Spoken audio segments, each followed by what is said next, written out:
Hey, have you ever wondered how can someone survive an unhappy marriage? Because occasionally we do go rough times. We do go through rough times. We go through rough patches. But if that's you or someone you know, we're going to offer 7 tips or maybe 7 strategies to help you not only survive during these tough, difficult times, but also thrive in them. Couples Pursue.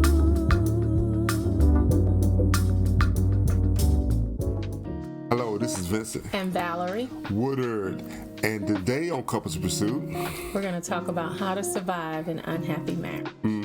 how to survive an unhappy marriage.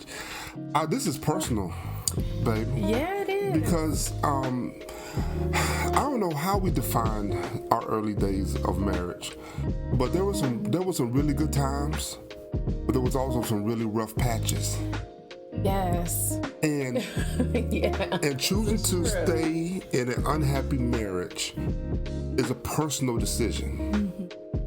And whether that's you or someone you know, if it is, please let them know, share, and share this with somebody. But if it is someone you know, or more personal, if it's you, I'm urge you just to lean in and just take in what we have to say, because I believe that we went through a situation where, baby, it was some times where we didn't know if we were going to make it. There were many times when we didn't know if we were going to make it. And you know, when you talk about how to survive an unhappy marriage, when I think about happiness, now I think about it in terms of spirituality. And what I mean by that is the joy of the Lord is my strength. Amen. And so in whatever situation I find myself in, I am to be content because God will always take care of me. Okay? When I think about it on a personal, a relational level, when it comes to my love relationship, that is the space where you think you're always supposed to be happy. And then I dial it back to no one can make me happy. That's right. Right? And that happiness is sometimes it's a temporal state.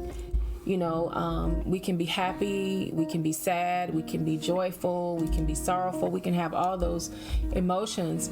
But if we think about it, if unhappiness is a temporary state, then we should not make permanent decisions in a temporary state. Amen. Okay, and that'll lead us to the 7 strategies we're going to talk about, so that you can really find out whether you have an unhappy marriage or an unfruitful marriage, or you're just having an unfruitful moment. Exactly. And to the point that we're making, and we really want to drive home, because, like I said, it's just personal to us. We find ourselves in a situation where we didn't know we was going to make it. We was talking about separating, and we know separates most of the times, oftentimes, End up in divorce. And so, yeah, so if you're there, I feel you. And you may be wondering in this space, what can I do? Hey, we're here to help. We're here to share. We're here to share our testimony. This is what we do on Couples Pursuit. We want to just be as transparent as we can, because God has brought us from a place, A mighty long way. And we're here today because of His goodness and His grace, but also because we wanted to give up, but we didn't give up. We wanted to throw in the towel, but it just somehow just never. You ever see you might have seen the Rocky movies, but the trainer's over there, and you see the boxer getting crushed, and it's like, oh wow, he got the towel in his hand. It's like, I'm gonna throw it in, but it somehow the towel doesn't leave. I just thank God the towel didn't leave our hands, and we're still together, because we're here to offer you hope, and there is hope. I think one of the things I want to make clear is that we're not talking about abusive situations, right? Physical abuse, even emotional, extreme emotional Any type of abuse, yes, abnormal use, mistreatment. Yes. We're not talking about that. Those are situations and circumstances that we don't recommend that anyone endure. Those are often difficult situations to address in a short amount of time, without having some time in counsel, and for us also having prayer as well. Because what happens is the dynamic of the relationship needs to be revealed. What was it at the onset? And I think that for us at the onset, we had some difficulty with communication. We loved each other. We had a romantic love. We had a passion for one another, but we did not have a great way of communicating our feelings, our needs, our desires, expressing emotion with integrity.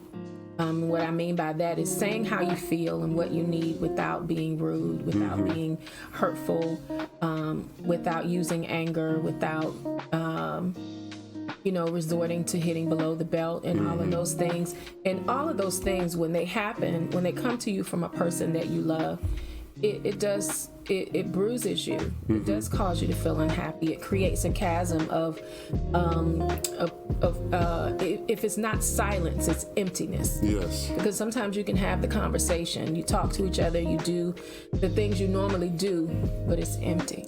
Exactly. And I was going to list the definition of unhappiness, or what does unhappy look like. But that's really kind of for you to decide. Like my wife, she did a great job of describing a feeling that you might be having, a feeling of emptiness, a feeling of loneliness. And we talked about that in our previous video. Yes. So for you, it could be different. If you're the one going through this, or someone that could be going through this, it's different for a lot of people. But you don't feel, you're not happy, you're not joyful right now in the situation, whatever it is. And there are many reasons why you could find yourself in this situation. Sometimes it's financial. Sometimes it's relational. It could be like for financial, it could be for the money. Having to move out, get an apartment, separate. Might be living off of one income or two, or relational. You might have, you might have children involved, or you could be living with someone else, and then you have to explain that whole situation. It's a lot of reasons. And one of the top 5 that we know could be that: 1, money; 2, fear. It could be that you're scared to make a change. You're scared to say, okay, you know what? I need to do something for me and my children, if you have children, or for myself, for the health of myself. It could be fear of change. I don't know if I can do this. Yeah, and it could be fear of fear of failure. Sometimes when we I know for me, that was one of the, I don't know if we ever talked about this, but that was one of the issues that I had in some of the vacillating, the back and forth that I would do in deciding. It's like, oh gosh, for both of us, this was a second marriage. We both got married very young. I was 19, I think you were too, when we got married the first time, and we had a child. Each of us had a child from that marriage, and me not growing up with my biological parents, it was always important to me to create a home and a family, and to mirror what I thought family was supposed to look like. And so when Vince and I married, and we were just so in love, and everything was everything, and until it wasn't. And truth be told, if we were honest, it wasn't from the beginning, because we would have those bumps along the way, but romanticism, love, and passion would override. We would want to get back to the good part, and then once we got married, it was like, okay, now we got to lock horns and say, no, this is how I'm going to do it. No, this is how I'm going to do it. Or this is what I'm not going to deal with, and all of those different things. But I was afraid to fail again. Yeah. And fear brings torment. That's a scripture from the Bible, but it brings torment. When we're afraid, that it's terrifying. What are you afraid of? Are you afraid because of the money? Are you afraid because of the situation with the children? Are you afraid because, honestly, what are people gonna say? Oh, he or she, they got married again. Are you afraid to express your feelings or your emotions to your mate? Yeah. Afraid to ask for what you want. And that was a big issue. Exactly. Those 5 when we talked about money, fear, the children, shame, like my wife talked about, are believing that things are going to get better, hoping that they're going to get better, but you're not really seeing the improvement. You're really not seeing the commitment from the spouse for things to get better, but you're just holding on to hope. And sometimes it's funny, I can laugh now. Early on, I was of the mindset, Lord, change him. He's doing this and that, and this is not right. And I know that your word says this and this and that. And I even tried to tell him what the word said, and the Lord was like, how about you worry about yourself? And I was like, ooh, that's a thought. And of course, he didn't say it to me that way. What he said to me, and I heard this in my spirit, was leave him alone. Leave him alone. And he was saying, this is my son. I see everything that is happening. I see what's making you happy. I see what's making you afraid, what's making you upset. But I was putting more stock in what he did and the effect that it had on my emotion, the effect that it had on my security and stability, which is number one for most women. We want to be stable and we want to feel secure. And I didn't have that. And I began to kind of spaz out emotionally because, oh my gosh, here I am in a second marriage and it's not going to work. What I'm asking for, I deserve, and I'm not going to get it. I'm not going to get it, and it's going to fall apart. And that tormented me. Yeah, so when it sunk in, when it sunk in. And then what happened was, when I talked about earlier unhappy and how that's a temporary state, I had to realize that it's not his job to make me happy.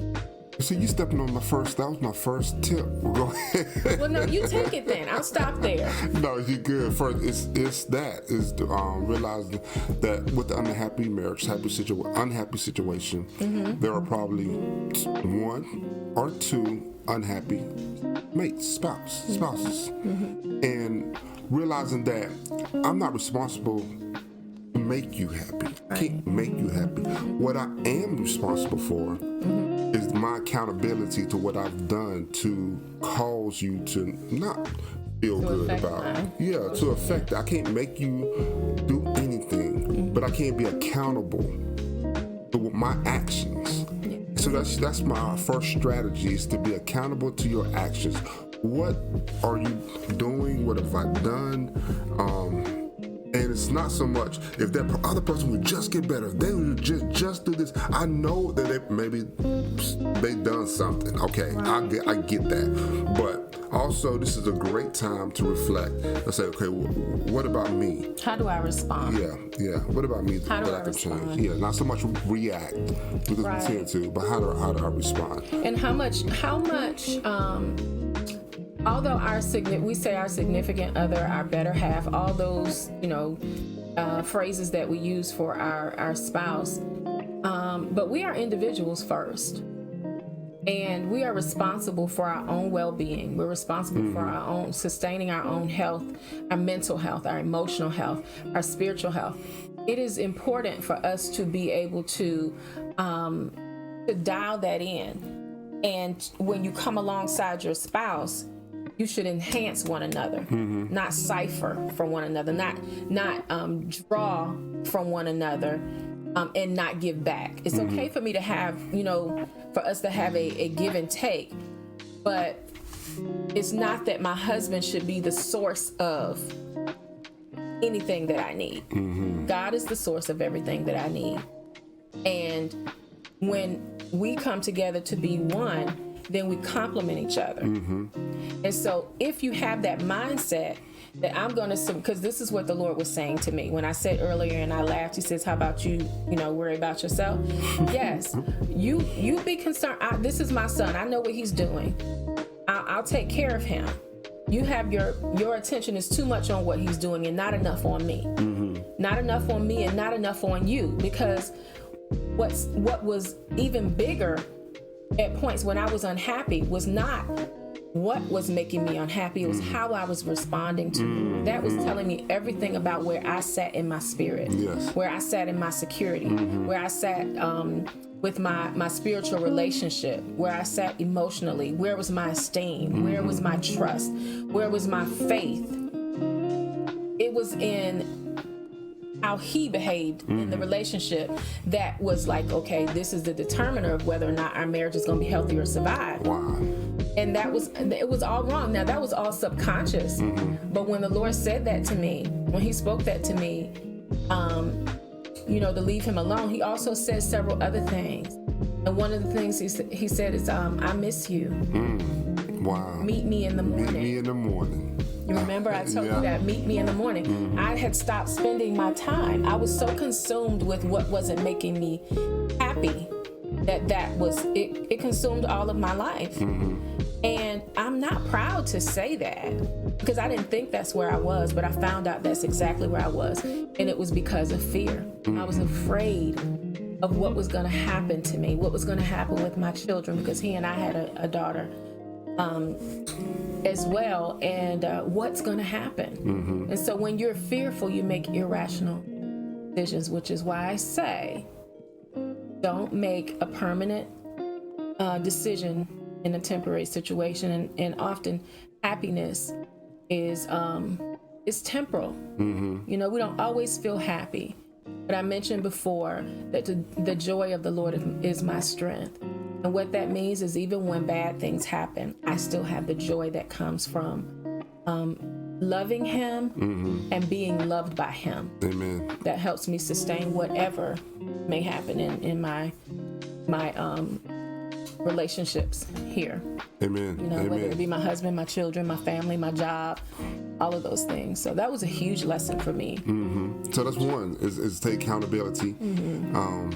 Hold yourself accountable to whatever part that you're playing in the relationship.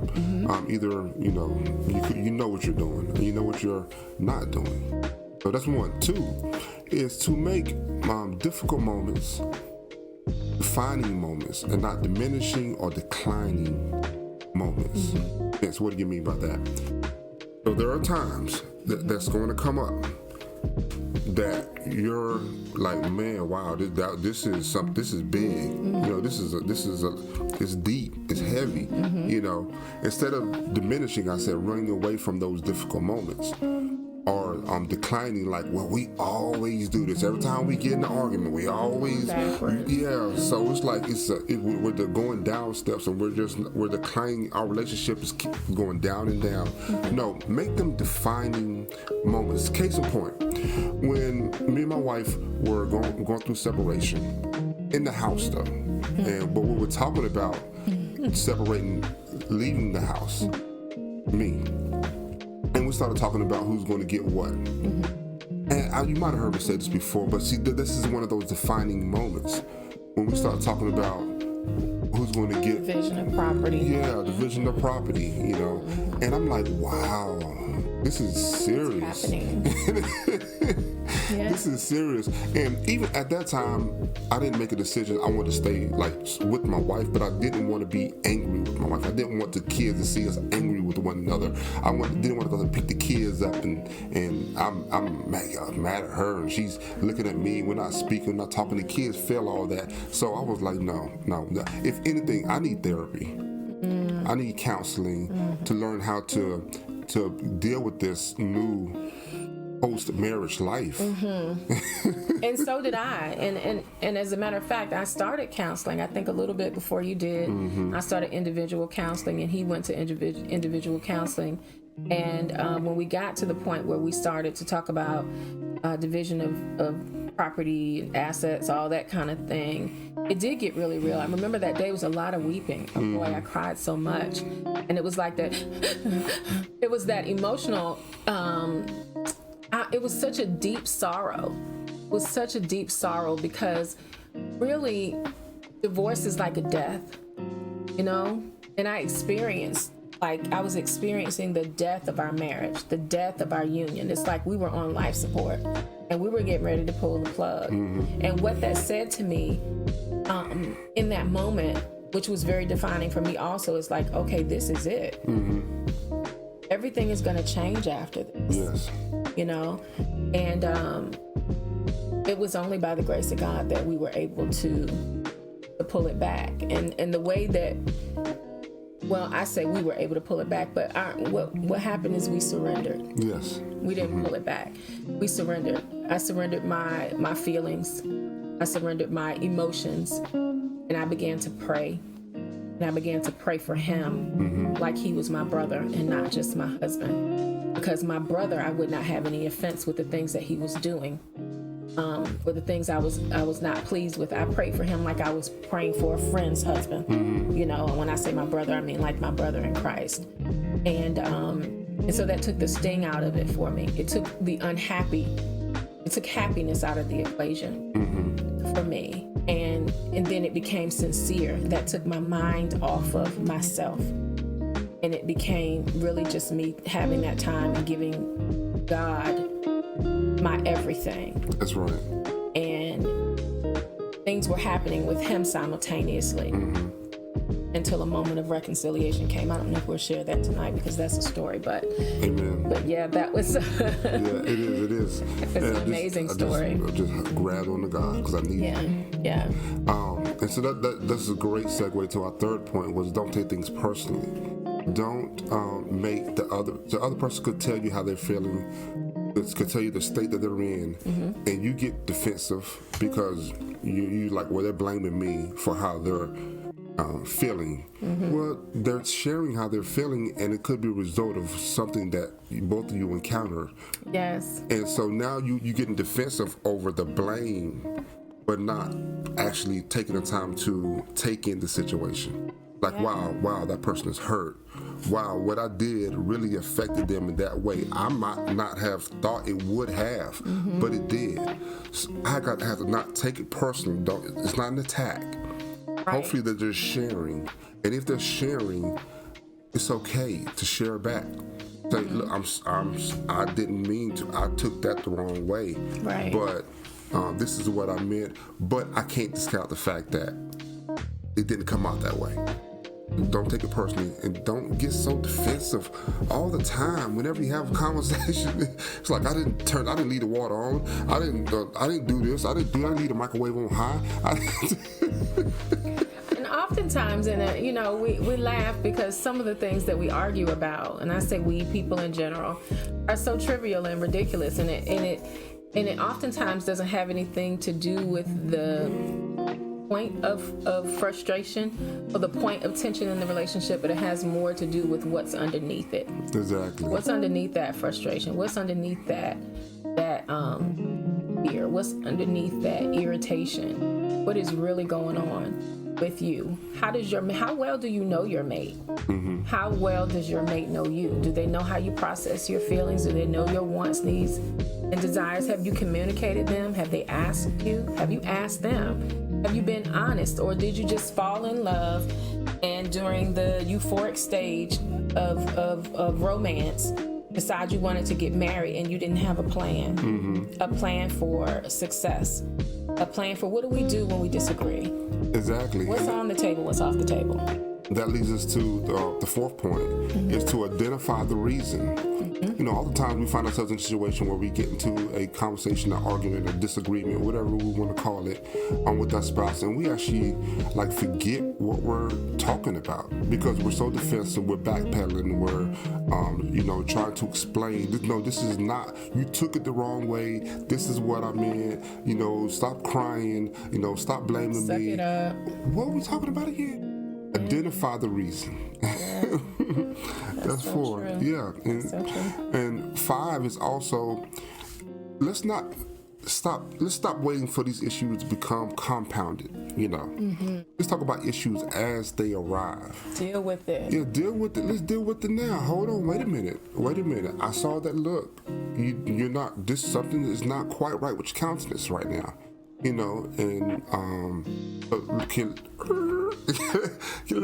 we can't pull over, let's pick a time let's talk about that issue.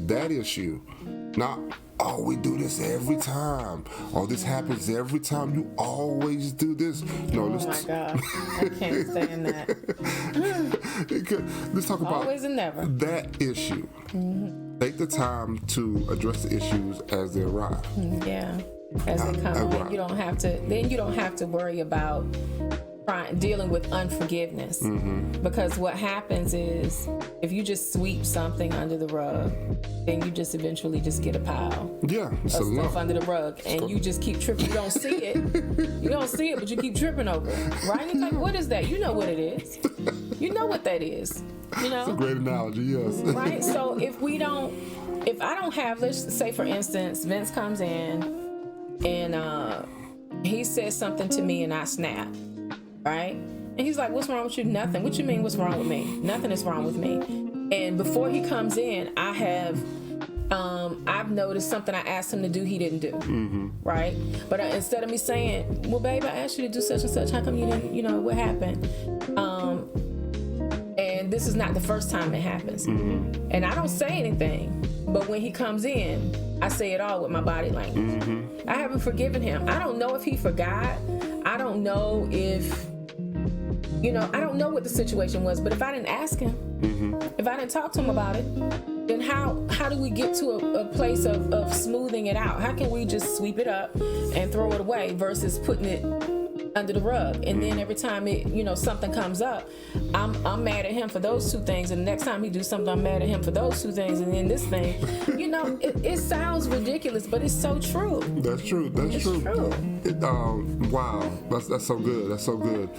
Six is to understand the basic needs of your spouse. Now, this is a deep one. I don't know if we're gonna have time to unpack all of this today, but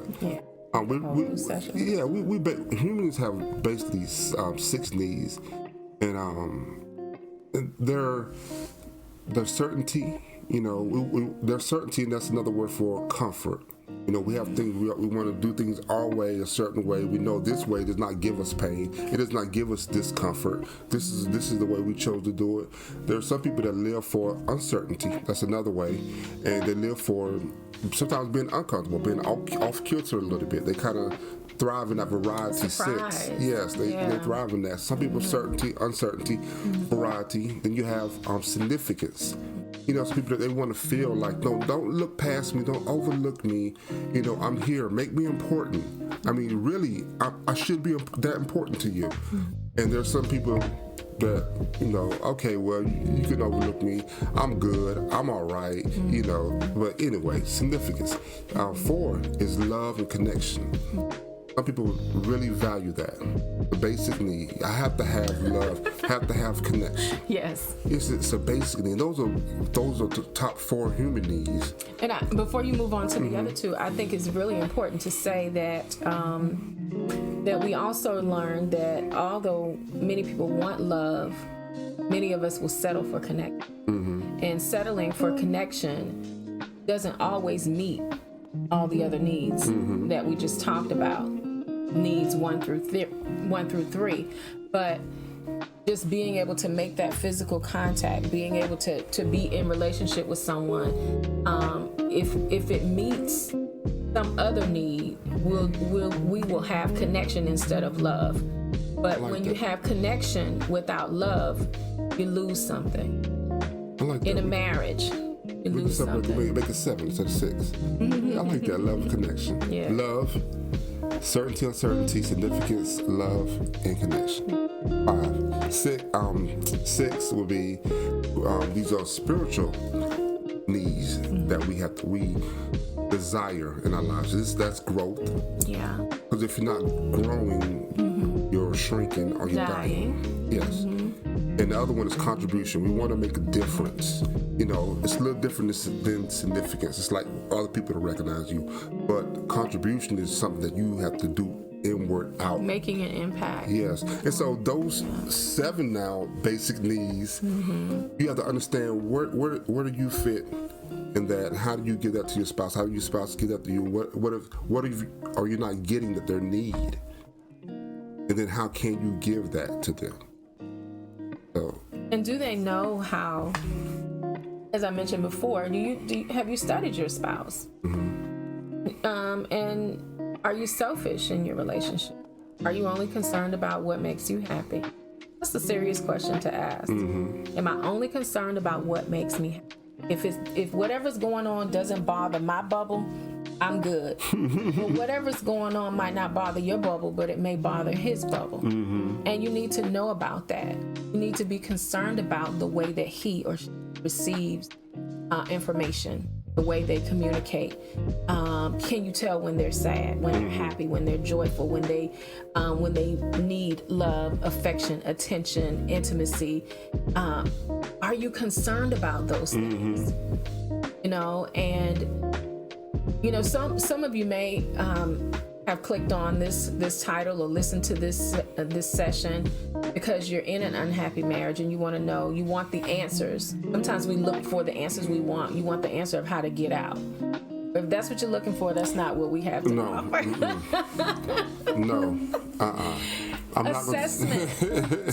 Evaluate where you are. Mm-hmm. Make an assessment. And then consider what happiness is. Mm-hmm. Yes, it's and that leads us to our sixth strategy. Is to talk to a therapist, talk to a counselor, talk to a coach. We're relationship coaches. And this is what we do. Even if it's not us, I urge you to talk to someone that can give you good, sound advice. Our advice is rooted in biblical principles because that's what saved us. Yes. I can't tell you if someone asks, well, why do you have to bring the Bible in so much? Well, if I ask you to tell me what is 2 + 2, but without using 4, You can't do it. I can't tell you anything else other than what has worked for me, what has worked for us. Yeah. And so that's our 7 strategies, tips. We hope it blessed you. We hope that you are able to take something away and just chew on it a little bit. Use it for yourself. Consider yourself. Mm-hmm. Consider your ways before you decide that your spouse makes you unhappy.